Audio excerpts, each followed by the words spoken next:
Et est-ce que de manière générale, finalement, la diaspora congolaise a un impact sur la politique au Congo, malgré le fait qu'il n'ait pas le droit de vote, est-ce qu'il y a quand même moyen d'avoir un impact vraiment réel C'est ce qu'on disait tout à l'heure, c'est-à-dire que le fait, par exemple, que des candidats à la présidentielle viennent voir la diaspora, ça nous donne un indicateur quand même, ça nous donne un indicateur.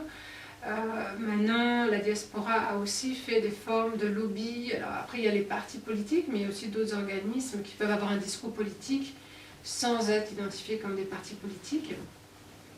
Il y a eu tout un travail de lobby, de dénonciation par rapport à la guerre à l'Est, par rapport à l'ingérence des pouvoirs occidentaux, par rapport aux questions de pillage des sous-sols, qui, ça fait 20 ans que cette situation dure, qui a fini quand même par être entendue. Alors après, c'est très subtil, c'est des publications, c'est des conférences, c'est du travail de lobby parlementaire des médias, mais qui quand même participe d'une certaine reconnaissance de ce qui se passe dans le pays d'origine.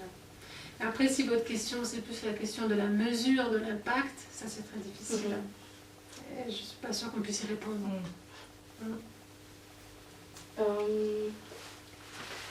Par ailleurs, je voudrais juste préciser que c'est aussi... les choses ne sont pas figées.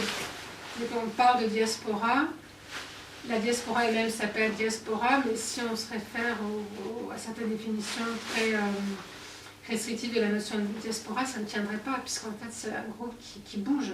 Et je disais tout à l'heure, il y a des parlementaires qui se trouvent être de la diaspora, alors que juridiquement ça ne devrait pas être possible, puisqu'ils n'ont pas le droit à la double nationalité, qu'on ne peut pas être parlementaire sans avoir la nationalité du pays dans lequel on est parlementaire. Pourtant, ça a lieu. Donc, il y a aussi beaucoup de formes de circulation qui doivent être prises en considération, parce que ce n'est pas aussi figé que le pays d'origine et la diaspora. Tout ça dans le cadre d'un contexte de dynamique de retour assez important. Et donc, justement, la perspective de retour pour la diaspora congolaise, est-ce que c'est important pour eux? Est-ce que c'est une raison pour laquelle ils militent, etc.? Il y a toujours eu, en fait, depuis les années 60, ça a été des dynamiques aller-retour. Il n'y avait pas de volonté d'installation jusque dans les années 90, en fait, jusqu'à ce qu'il y ait une certaine précarité et une très grande fragilité socio-économique du pays d'origine. Maintenant, on sait très bien que dans les histoires migratoires, la volonté de retour, elle est toujours présente. Donc ça ne quitte pas les gens, mais il se trouve que chez les Congolais, ce retour, il a lieu. Il a lieu. Alors c'est vrai que les périodes de transition politique sont particulièrement intenses en termes de dynamique de retour, mais même en dehors du champ politique, il y a du retour, y compris sur les secondes générations, ce qui est tout à fait inédit.